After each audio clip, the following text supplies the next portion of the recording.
Alright guys, what's up? It's your boy Indiana Wildcat back at you again with another garage video. Still colder than shit outside and I still really need to organize this place. We got a couple projects going on. But today, as you can see right there, I've got a rag zip tied around my forks. And that's because I may or may not have set a wheelie down too hard. It was like 55 degrees. Unfortunately, I didn't have any of my GoPro mounts and mic set up for my helmet yet. So I've got a couple little clips of the GoPro sitting sideways like this, but it just doesn't look right. So hopefully we will have everything come in the mail soon. I already got the mic. I'm just waiting for the mic adapter for the GoPro. But so today, anyways, blew out this side fork seal, so I'm just going to take them both off and have both the seals, bushings redone. So let's get to it.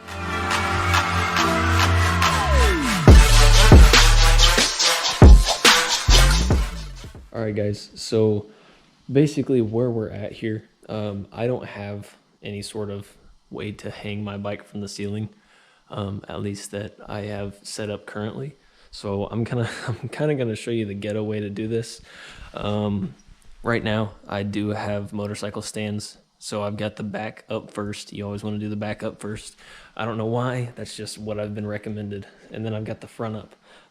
To lift the bike, because obviously we can't be supporting it by the forks, and I don't want to rest it down on the oil pan or the headers.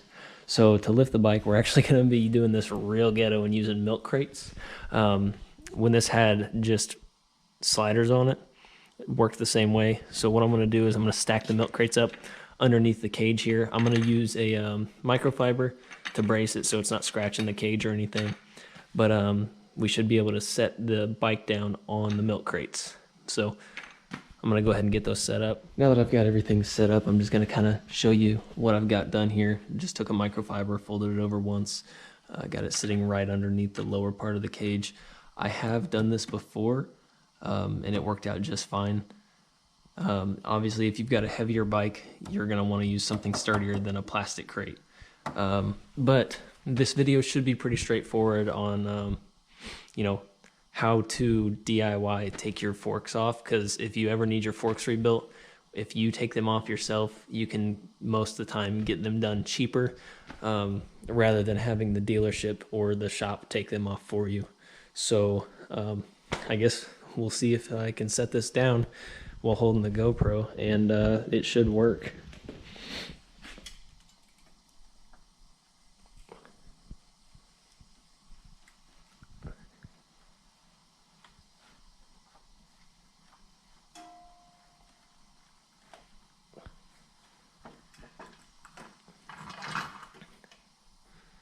So now that I got that off, oh, I don't know if that front wheel's off the ground. It's not, son of a gun.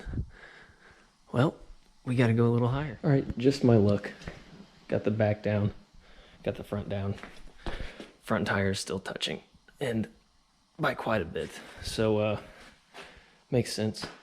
So what I'm going to do is I'm going to try and put a 2x4 on top of the crate, make it a little bit taller. All right, so attempt number 2. Like I said, I've done this before, but it wasn't with these milk crates. I think the ones that I had before must have been a little bit taller. Either that or the frame sliders that I had were a little bit thicker than the bars on the Impaktech cage. They were pretty thick frame sliders, so let's see if it works.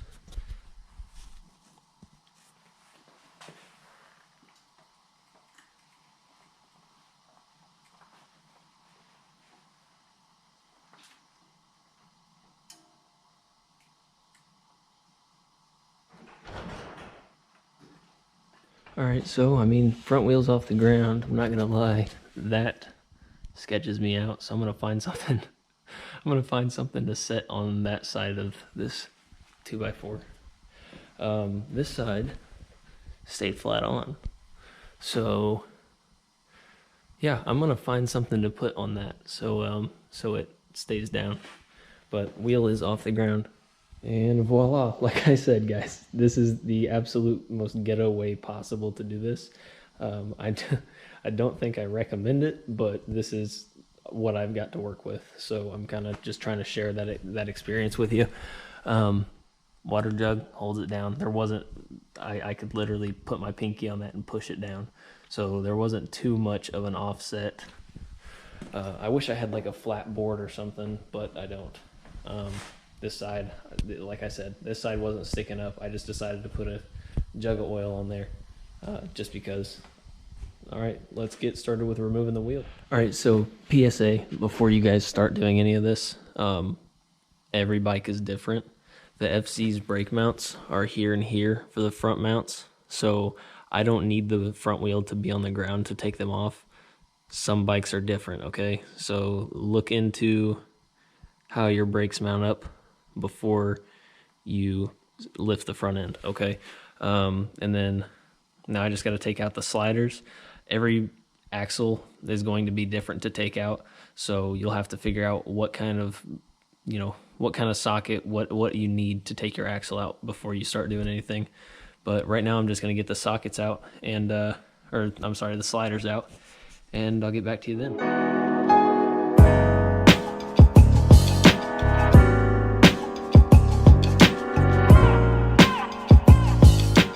Well, I just caught myself in the action of pulling a dumb shit move. Almost took the axle out without loosening the brakes. And then I'm going to take the fender off as well because it's got some oil on it from the forks. So I'm going to clean that up, and it's got to come off to get the forks off. All right, so far we have removed the axle sliders. We took out the bolts for the brake calipers. Both of those are here. And then the bolts for the front fender. I've got the brake calipers sitting right there for now. I am going to hang those up because it's not really good for your lines to be hanging like that. So I'm going to hang those up in a minute. But right now I'm going to take the front fender off and then finish removing the axle out of the wheel. Alright, so pro tip, I don't know if you can see in there or not, but the threads stop obviously on this part of the fork. So it's obviously not going to back out anymore. So what I'm going to do is I'm going to take an extension that won't, fuck with the threads. I'm just going to hit it a couple times and it should back that right out.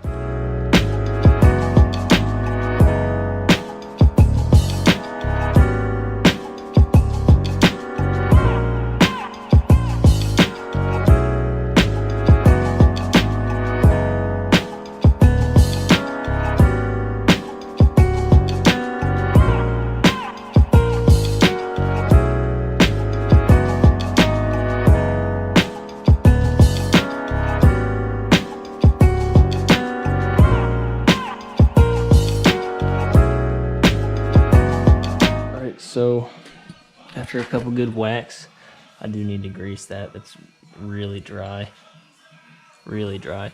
Your axle is supposed to be greased, but I got it out. You can see here that the threads don't go all the way back. They start a little deeper in there. Now is a good time, if you really care about it, measure the thickness of your rotors. If your tire needs changed, go ahead and take it in. It's normally cheaper through dealerships if you get it changed, off the bike, if you just bring in just the wheel. And now's a good time to check the thickness of your brake pads. So you can see those notches in there. I still have some pretty thick pads. This one here, I'm worried that they might kind of be a little wet since this is the side that the fork was leaking on. Although everything looks pretty dry. I'm going to try and clean all of these up while I've got the forks off. Wait to clean your fork, if you're like me, wait to clean your forks until you get them back. Mainly because when they do forks, they're running them through oil, so they're gonna be messy whenever you get them back. Other than that, everything else is straightforward. That should come right off. I started to pull this side off, but I kind of realized about halfway through that I can just unbolt it once I've got the wheel off. So I'm going to clean all of that up. That is disgusting under there. Make this thing spotless as possible. And now that we've got the wheel off, that's also less weight hanging on our setup. I am still going to run my jack underneath there once I've got everything all finished up. so that way it's just, you know, less weight on these plastic milk crates. I might upload this as a separate video. I might put everything back together in this video. Not really sure yet, but I mean, you guys understand the process. I might not even do a video on it. It's literally just everything in reverse. Whenever you go to thread stuff in, obviously do it hand tight first. Make sure that you're not cross threading, because that is a bitch. A new axle bolt, I mean, most of these bolts aren't expensive, but especially the axle bolt, because then you're talking about getting a new fork. Because if you fuck up these threads in here, you got to get a whole new fork. Well, you need the new fork lower, which is still an expensive piece. So make sure that you're careful with it. Front fender was a bit more of a pain in the ass than I imagined it would be. But now we're moving on to taking the forks off. So this is really the last step. I went ahead and zip tied this up out of the way. I've got it just to a piece of the frame there, so that way there is just a little bit of slack on the line here. So it's, you know, just kind of balancing out. You know, you don't have to hold it like up. It just, there's not supposed to be a ton of weight on that line. So I'm just de-slacking it. So what we're going to do is I'm going to first loosen these two bottom bolts off the bottom triple tree. And then I'll loosen this one here. And I'm going to try and catch it with my foot as it slides down. So let's see how that works.